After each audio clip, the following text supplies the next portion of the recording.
नमस्कार मित्रों, चंद्रकांत भट्ट अमेरिका से।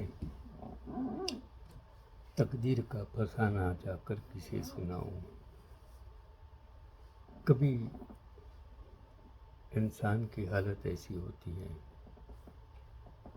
कभी बिखर जाते हैं, अलग हो जाते हैं, संजोग परिस्थिति, कोई गुमनाम हो जाते हैं, फिर कभी कोई मिलते हैं।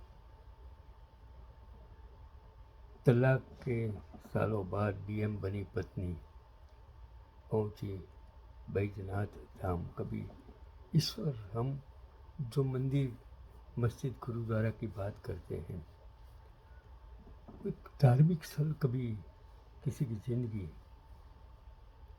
उजाड़ भी देता है और कभी किसी ज़िंदगी को बचा भी लेता है और कभी जो बिछड़े हुए हैं उसको मिला भी देता है।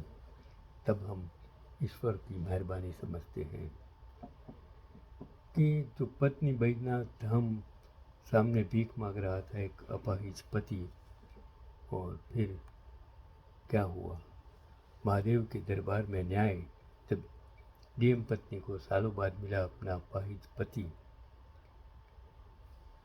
नियति का लेखा जोखा कहते हैं कि, और सब कहते हैं कि बैजनाथ धाम में महादेव के दर्शन के लिए वही आता है जिसे बाबा बुलाते हैं। लेकिन कभी कभी बाबा सिर्फ दर्शन देने के लिए नहीं, बल्कि कर्मों का हिसाब चुकता करने के लिए भी हमें बुलाते हैं। और ये कहानी एक सच्ची कहानी शालिनी और राघव की है। 10 साल पहले एक गलतफहमी और गरीबी ने इन्हें अलग कर दिया था, क्योंकि गरीबी, मजबूरी और कौटुंबिक समस्याएं हर इंसान के जीवन में तूफान लाती हैं, इनको अलग भी कर देती हैं। शालिनी उस जिले की डीएम, डिस्ट्रिक्ट मजिस्ट्रेट, और राघव उस मंदिर की चौखट पर एक ऐसी हालत में जिसकी कल्पना भी नहीं कर सकते। 10 साल पहले राघव और शालिनी एक छोटे से कस्बे में रहते थे। राघव एक फैक्ट्री में काम करता था और शालिनी का सपना प्रशासनिक अधिकारी बनने का था। राघव ने अपनी पूरी जमा पूंजी और रातों की नींद शालिनी की पढ़ाई पर कुर्बान कर दी। ज़्यादातर किस्से मैंने देखे, उसमें या तो पति कुर्बानी देता है या तो पत्नी कुर्बानी देती है, और जब कुर्बानी के बाद जो इंसान सीढ़ी पर चढ़ जाता है वो दूसरे को हलाल कर देता है। ये कहानी कितने सारे कुटुंब की है, समाज की है, देश की है, दुनिया की है। जो लोग सत्ता के सिंहासन पर बैठते हैं, बिठाते हैं, उन्हें का हम कत्ल कर देते हैं। वो आज भारत में हो रहा है, देश और दुनिया में हो रहा है, लेकिन अमेरिका में ज़्यादा एक किस्से कम होते हैं। लेकिन एक दिन फैक्ट्री में हुए एक भीषण हादसे में राघव ने अपने दोनों पैर खो दिए। अपाहिज होने के बाद राघव को लगा कि वह अब शालिनी के लिए सिर्फ एक बोझ बन जाएगा। उसी समय शालिनी के परिवार ने उस पर दबाव डाला कि वह एक अपाहिज के साथ अपनी ज़िंदगी बर्बाद न करें, और राघव ने एक कठोर फैसला लिया। उसने शालिनी से कहा कि वह अब उससे प्यार नहीं करता और उसे किस अमीर लड़की के साथ रहना है। शालिनी ने राघव को पत्थर दिल समझा और नफरत के साथ घर छोड़ दिया। तलाक के बाद शालिनी ने खुद को पढ़ाई में झोंक दिया और अंततः डीएम बन गई। सावन का महीना था। बैजनाथ धाम दियोगर में लाखों श्रद्धालुओं की भीड़ उमड़ी थी।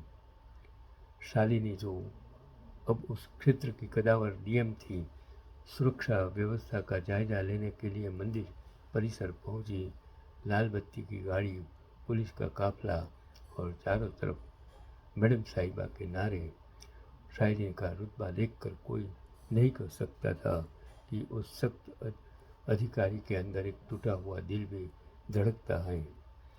इंसान जो दिखता है वो अंदर से क्या है वो किसी को पता, अंदर जो होता है वो किसी को बाहर पता नहीं होता है, और जो बाहर दिखता है वो अंदर क्या है वो भी किसी को पता नहीं होता है।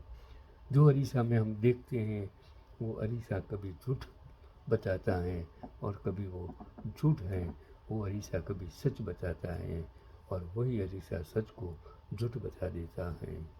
शालिनी के कदम वहीं रुक गए। पुलिस वाले उसे आगे बढ़ने के लिए कह रहे थे, लेकिन शालिनी की नज़रें उस अपाहिज शख्स पर जमी थी। वह शख्स फटे पुराने कपड़े में था, चेहरा धूल से भरा था, लेकिन उसकी आंखों में वही पुरानी चमक थी जो कभी शालिनी की दुनिया हुआ करती थी। वह राघव था, शालिनी का पूर्व पति। वह शख्स जिसने शालिनी और को ऑफिसर बनाने के लिए अपना सब कुछ दांव पर लगा दिया था, आज मंदिर के बाहर भक्तों द्वारा फेंके गए सिक्कों को इकट्ठा कर रहा था। शालिनी के हाथ कांपने लगे। उसने अपना चश्मा हटाया और धीरे से पुकारा, राघव। राघव ने जैसे ही वह आवाज़ सुनी उसका शरीर सुन्न हो गया। उसने सिर उठाकर देखा, सामने जिले की सबसे बड़ी अधिकारी खड़ी थी। राघव ने अपनी नजरें झुका ली और अपनी रेहड़ी को तेजी से पीछे धकेलने लगा। वह नहीं चाहता था कि उसकी अफसर पत्नी उसे इस हाल में देखे।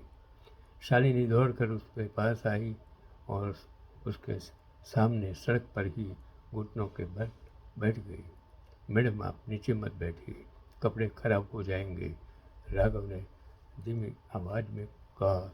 शालिनी चीख पड़ी, ये क्या हाल बना रखा है तुमने? और वह सब झूठ क्यों बोला था कि तुम किसी और को साथ रहना चाहते थे? तभी पास ही खड़ा एक पुजारी बोला, मैडम, आप इस गरीब को जानती हैं? ये पिछले 5 सालों से यहाँ है।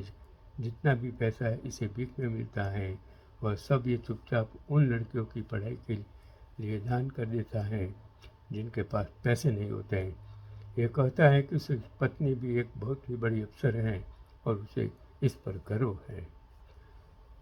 शालिनी को अपनी नफरत पर पछतावा होने लगा। उसे समझ आया कि राघव ने 10 साल पहले वह नाटक सिर्फ इसलिए किया था ताकि शालिनी एक अपाहिज पति की सेवा में अपनी ज़िंदगी बर्बाद न करे और अपना सपना पूरा कर सके। उसने अपनी खुशियाँ कुर्बान कर दी ताकि शालिनी के बड़ी अधिकारी बन सकें। शालिनी ने वही महादेव के मंदिर के सामने सबके सामने राघव का हाथ पकड़ा। उसने अपने सुरक्षाकर्मी उससे कहा, गाड़ी लाओ। राघव ने मना कर दिया। शालिनी, तुम एक डीएम हो, तुम्हारा रुतबा, तुम्हारी इज्जत समाज का क्या कहेगा कि एक अफसर का पति एक भिखारी है? शालिनी ने पलट कर जवाब दिया, समाज ने मुझे ऑफिसर नहीं बनाया, तुमने बनाया है और आज से यह डीएम तुम्हारी पत्नी बाद में है, तुम्हारी कर्जदार पहले हैं। शालिनी राघव को अपनी सरकारी गाड़ी में बिठाकर अपने बंगले पर ले गई। उसने उसी दिन सबके सामने घोषणा की कि वह अपनी ज़िंदगी के सबसे बड़े नायक को वापस ला चुकी है। उसने राघव का इलाज करवाया, उसे वह सम्मान दिया जिसका वह हकदार था। गांव के लोग और मंदिर के श्रद्धालु यह मंदिर देखकर रो पड़े। लोगों को यकीन हो गया कि वैद्यनाथ धाम में सिर्फ बीमारियाँ ठीक नहीं होती, बल्कि टूटे हुए रिश्ते और बिखरी हुई जिंदगियाँ भी फिर से जुड़ जाती हैं।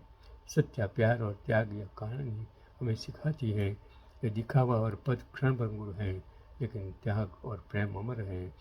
किसी के खामोश फैसलों के पीछे अक्सर बहुत बड़ा बलिदान छिपा होता है। सफलता का असली स्वाद तब आता है जब आप इस इंसान के साथ हो जिसने आपको उस मुकाम तक पहुंचाने के लिए खुद को मिटा दिया। और आज क्या हो रहा है भारत देश में? जो एमपी एमएलए जिस पक्ष ने उनको टिकट दी, को इलेक्ट किया, जिस प्रजा ने उसको इलेक्ट किया, जिस पक्ष के लिए आज वो बिक रहे हैं, वो गद्दारी कर रहे हैं, देश के साथ गद्दारी कर रहे हैं, लोगों के साथ गद्दारी कर रहे हैं, पक्ष के साथ गद्दारी करते हैं। तब हमें सीखना होगा कि ऐसे सत्ताधीन लोगों को सत्ता से हटाना, यही एक ही इलाज हो सकता है।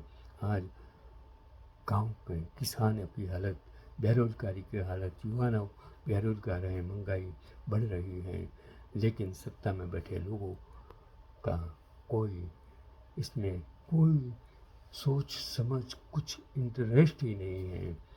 अरे बैद्यनाथ धाम की उन सीढ़ियों पर एक बोर्ड लगा है जो लड़कियों की शिक्षा में मदद करता है। उस बोर्ड को शालिनी ने अपने पति राघव के नाम पर लगवाया है और महादेव के दरबार में न्याय हुआ था। ऐसी कहानियाँ जब मैं पढ़ता हूँ मुझे अच्छी लगती हैं, तो मैं सोचता हूँ कि इंस्पिरेशनल कहानियाँ आप तक पहुँचाओ, आप उसमें कुछ सीखें, क्योंकि शिक्षा ही सबसे बड़ी दुनिया में देश हो या भारत हो या गरीबाई को मिटाने का एक शस्त्र है।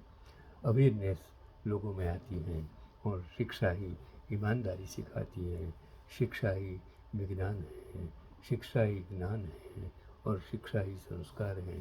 यही आज का पैगाम चंद्रकांत भट्ट अमेरिका से।